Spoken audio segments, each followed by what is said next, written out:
देती है। जिसके बाद कुछ ही समय में सुमित्रा बारात लेकर रूबीना के घर जाती है और उसे पूरे रीति रिवाज के साथ अपनी बहू बनाकर अपने घर ले आती है। नहीं बनूंगी बहू। रूबीना की उम्र शादी लायक हो गई थी, लेकिन हर रिश्ता रूबीना का टूट जाता था।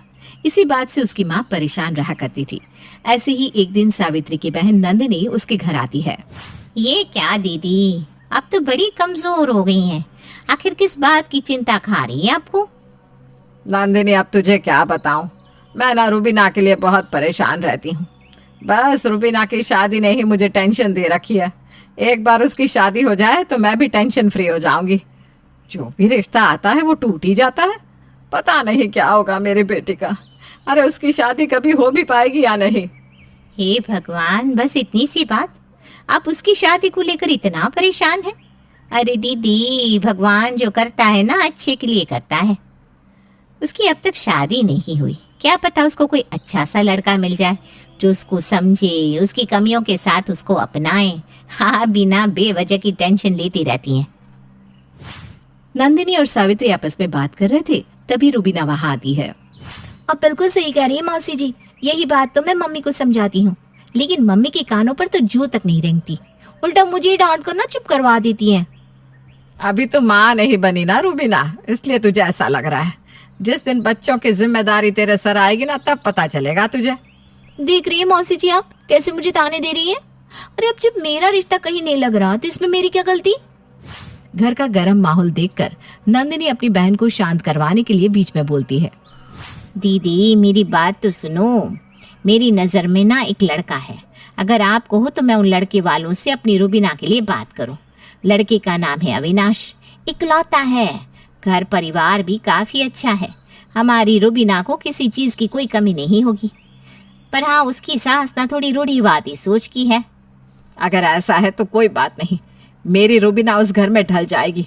एक बार तू उससे बात तो कर ले। ठीक है दीदी, अब कल आप घर में लड़के वालों के आने की तैयारी कर लो, क्योंकि कल तो मैं लड़के वालों के साथ ही आऊंगी। नंदिनी की बात सुनकर सावित्री के अंदर एक उम्मीद फिर जगती है और वो अगले दिन के लिए हाँ कर देती है। अब अगले दिन रूबीना एक बार फिर तैयार होकर बैठ जाती है तो वहीं नंदिनी अविनाश और उसकी फैमिली के साथ रूबीना के घर आती है। सावित्री अविनाश और उसकी माँ सुमित्रा की काफी खातिरदारी करती है। सावित्री बहन, खातिरदारी तो चलती रहेगी, लेकिन उससे पहले हम अपनी होने वाली बहू को देखना चाहते हैं। हाँ हाँ, क्यों नहीं, मैं अभी रूबीना को लेकर आती हूँ।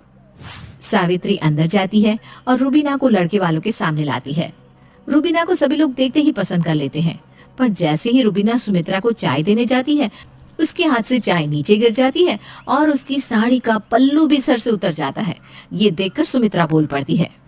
सावित्री बहन, बहू में तो कोई खराबी नहीं है, दिखने में भी सुंदर है, लेकिन बुरा मत मानना, आपकी बेटी की हरकत बहू वाली नहीं है। आपकी बेटी को HR की तरह काम सीखना पड़ेगा। जी क्या मतलब? मतलब ये कि हमें आपकी बेटी तो पसंद है, लेकिन इसको बहू बनने से पहले हमें इसको 3 महीने की ट्रेनिंग देनी होगी, क्योंकि हमारे घर के जैसे तौर तरीके हैं ना, मुझे नहीं लगता कि हमारे घर में ढल पाएगी। इसलिए इसको 3 महीने की ट्रेनिंग दी जाएगी। अगर ये इन 3 महीने में हमारे तौर तरीके सीख जाती है तो ये हमारे घर की बहू बन जाएगी, नहीं तो फिर भूल जाएंगे इस रिश्ते को।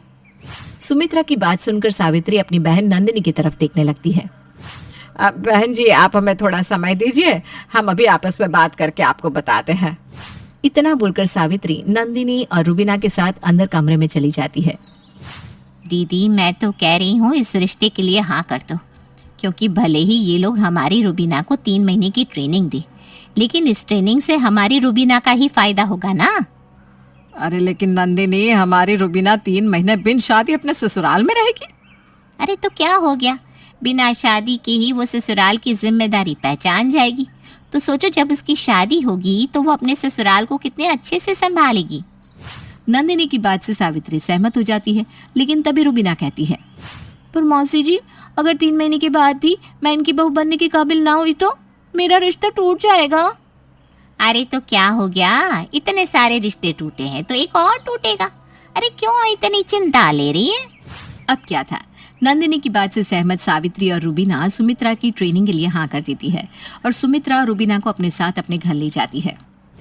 बहू, ये है तेरा होने वाला ससुराल।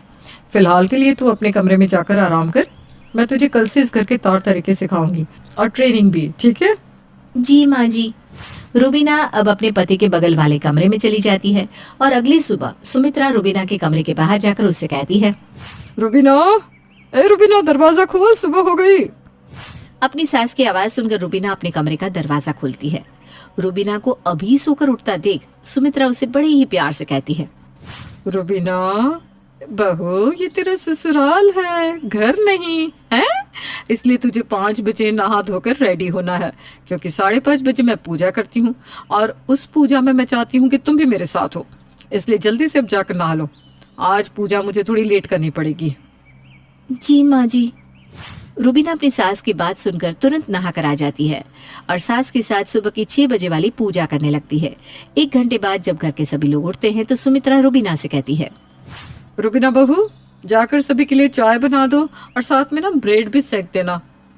लेकिन माँ जी, मुझे तो किचन का कुछ भी पता नहीं। एक बार आप मुझे बता देंगे कि किचन में कहाँ क्या रखा हुआ है तो मैं कर लूंगी। अरे हाँ, मैं तो भूल ही गई। चल ठीक है, तो किचन में चल, मैं आती हूँ। इस तरह सुमित्रा रूबीना को किचन का सब कुछ समझा कर आ जाती है। कुछ देर बाद रूबीना सभी के लिए ब्रेकफास्ट बनाती है। सभी ब्रेकफास्ट कर ही रहे थे तभी सुमित्रा रूबीना की कमी निकालते हुए कहती है, अरे बहू, चाय में तूने चीनी बहुत ज्यादा डाल दी है। तुझे बता दूं, हमारे यहाँ चाय कम चीनी वाली पी जाती है। ठीक है माँ जी, मैं आगे से ध्यान रखूंगी। रूबीना और सुमित्रा बात कर रहे थे तभी बीच में अविनाश बोलता है, अच्छा माँ, मेरा हो गया, मैं ऑफिस जा रहा हूँ। सुनिए ना, आप ऑफिस बिना टिफिन के जा रहे हैं? हाँ रूबीना, क्योंकि मैं बाहर का ही खा लेता हूँ, घर का नहीं ले जा पाता क्योंकि माँ बना नहीं पाती सुबह सुबह। पर अविनाश जी, मैंने तो आपके लिए लंच पैक कर दिया है। अब से ना आप सुबह लंच लेकर जाया करना, क्योंकि अगर आप बाहर का खाएंगे तो आप बीमार भी पड़ सकते हो। रूबीना की ये बात सुनकर अविनाश के चेहरे पर एक मुस्कान आ जाती है। वहीं रूबीना के ससुर जी भी खुश हो जाते हैं। रूबीना अब अविनाश का लंच लेकर आती है और उसको दे देती है। ऐसे ही पूरा दिन बीत जाता है और शाम को सुमित्रा की पड़ोसन सुमित्रा के घर किसी काम से आती है। तभी वहां रूबीना बिना पल्लू की चाय लेकर आती है।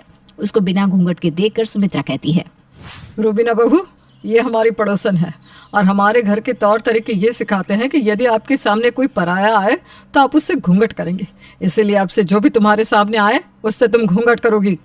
सुमित्रा की ऐसी रूढ़िवादी सोच देखकर उसकी पड़ोसन भी घूर कर देखती है और बिना उससे बात किए वहां से चली जाती है। हालांकि ये बात रूबीना को भी थोड़ी अजीब लगती है, पर वो उस समय कुछ नहीं बोलती। तभी रूबीना के कानों तक उसके ससुर मोहित की आवाज आती है, अरे सुमित्रा, मेरी दवाइयाँ कहाँ रखी है? मेरा सर दर्द से फटा जा रहा है।